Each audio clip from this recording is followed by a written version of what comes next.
नमस्कार। India debate में आप सबका स्वागत है। मैं हूं आशुतोष पाठक। रोशनदान की ऐसी कहानी आपको इसके पहले फिल्मों में मिली होगी या आपके आस पड़ोस में थोड़ी बहुत सुनने को देखने को मिल गई होगी।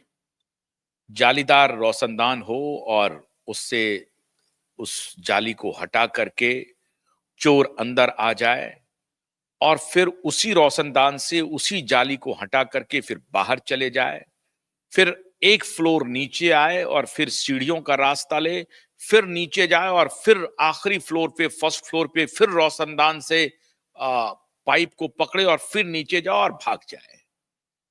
ऐसा किस्सा तो आप ही सुन रहे हैं साहब, हम ही सुन रहे हैं। और यूं लग रहा है कि सृष्टि के सबसे बड़े बेवकूफों में हमारी पूरी बिरादरी या हम लोग सब हैं। हम लोग सारे के सारे बेवकूफ हैं और हमें जो फिल्मी कहानी बताई जा रही है उस कहानी को स्वीकार करने के लिए मजबूर किया जा रहा है। बड़ी अच्छी बात है साहब कि चलिए हम स्वीकार भी कर लेते हैं, लेकिन स्वीकार तो कर लें तो क्या सच छुप जाएगा? ऐसा नहीं होने वाला है मित्रों। उस रात की इतनी कहानियां बनने लगी हैं कि बड़ा से बड़ा फिल्म प्रोड्यूसर डायरेक्टर हैरान हो जाए, चकित हो जाए। और मुझे और आपको तो ऐसा ही लग रहा है कि शायद हम कोई फिल्म ही देख रहे हैं। 2:43 पर सैफ अली खान हॉस्पिटल पहुंचते हैं। 2:33 पे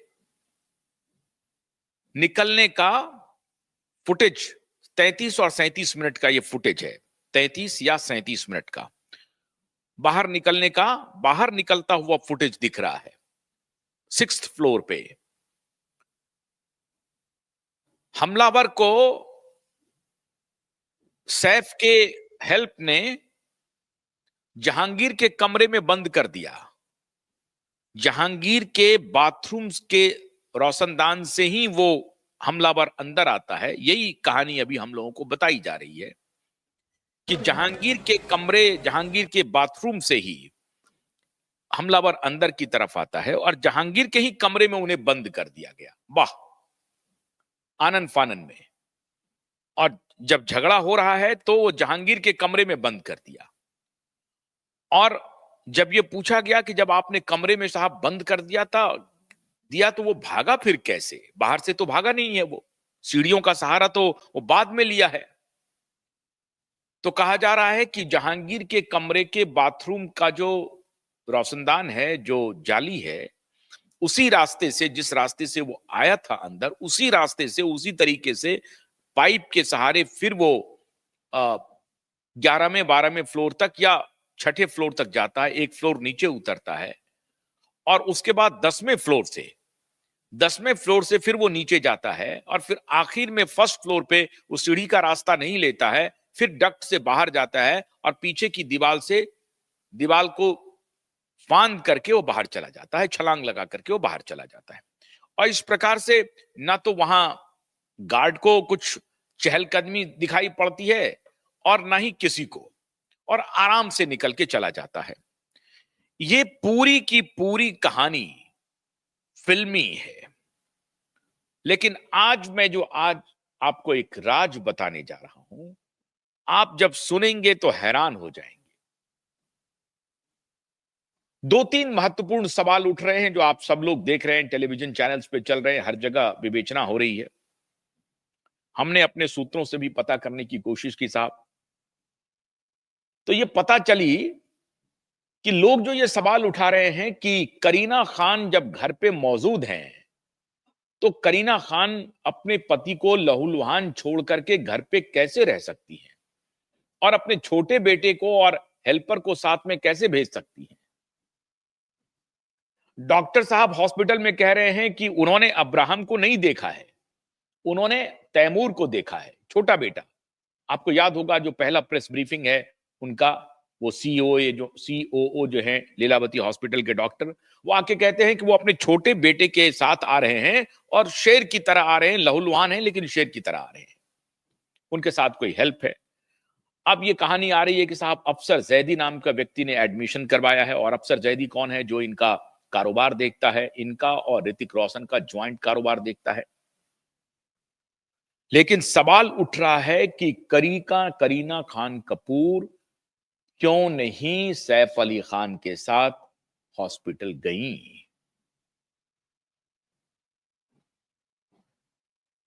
तो सैफ अली खान कह रहे हैं कि जहांगीर जो उनका छोटा लड़का है वो इतना रो रहा था, इतना रो रहा था कि उन्हें संभालने के लिए करीना को घर पर रुकना पड़ा।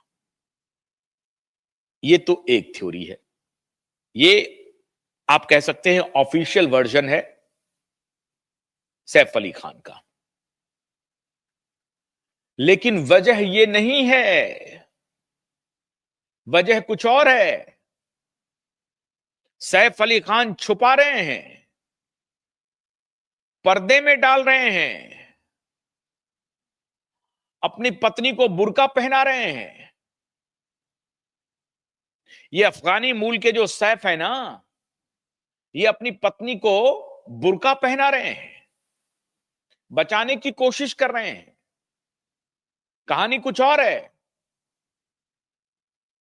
कहानी है कि कहीं किसी जगह पे, अब वो जगह करीना सैफ का घर भी हो सकता है। जो एक फोटो पोस्ट किया गया है वो किसी रेस्टोरेंट का किया गया है। कहानी है कि कुछ लोगों ने उस रात को जाम के बोतल छलकाए थे और जाम का दौर चला था, और ये दौर लंबे समय तक चला था। अब इस जाम के दौर में शामिल कौन कौन थे? किस किस ने शराब पिया था? किस किस ने बोतल खोला था? कितने लोग थे शराब पीने वाले? उस शराब पीने वाले में सैफ और करीना के घर के कौन कौन थे? तो साहब अभी जो बुर्का डालने की कोशिश हो रही है ना, पर्दा डालने की कोशिश हो रही है, इस शख्स के हर पर्दे को क्यूबाइड नेटवर्क लगातार बेनकाब कर रहा है। कुछ और खबरें मेरे पास जो अभी आ रही हैं उसके लिए मैं एक अलग से शो करने वाला हूं, लेकिन आज जो पर्दादारी हो रही है उसको मैं बेपर्दा करने जा रहा हूं। साहब जानकारी मिली है मेरे विश्वस्त सूत्रों के हवाले से कि करीना इसलिए अपने पति के साथ अस्पताल नहीं गई क्योंकि करीना खान कपूर देर रात तक शराब पी रही थी और उस वक्त वो नशे में थी। ये वर्जन आ रहा है पुलिस के हवाले से साहब, और ये अब ये मामला बिल्कुल आम हो गया है। कहीं कहीं आप सोशल मीडिया पर भी इस तरह की रिपोर्टिंग देख सकते हैं, लेकिन मेरे पास जो विश्वस्त सूत्रों के हवाले से खबर आई कि ये खबर नहीं है, ये सच नहीं है कि जहांगीर हमलावर को देख करके, उनके हाथ में चाकू देख करके, अपने पिता को लहूलुहान देख करके रोते जा रहा था, रोते जा रहा था, डर गया था, और उसको संभालने के लिए उनकी मां ने सोचा कि नहीं, मेरा बच्चा महत्वपूर्ण है, मेरा पति महत्वपूर्ण नहीं है। बच्चे को संभालने में लग गई, और बाकी जो दोनों मेड थी वो पता नहीं क्या कर रही थी। बच्चे को ये कितना संभालती है पूरी दुनिया जानती है। दोनों बच्चे के लिए अलग अलग नैनी है साहब, अलग अलग नैनी है। तैमूर के लिए फिलिप है और जहांगीर के लिए अलग नैनी है। जहांगीर के लिए फिलिप थी, तैमूर के लिए अलग नैनी है। तो बच्चे संभालने की जिम्मेदारी करीना खान कपूर की नहीं है। बच्चे के लिए अलग उन्होंने एक मां की व्यवस्था कर दी है, सारा बंदोबस्त है।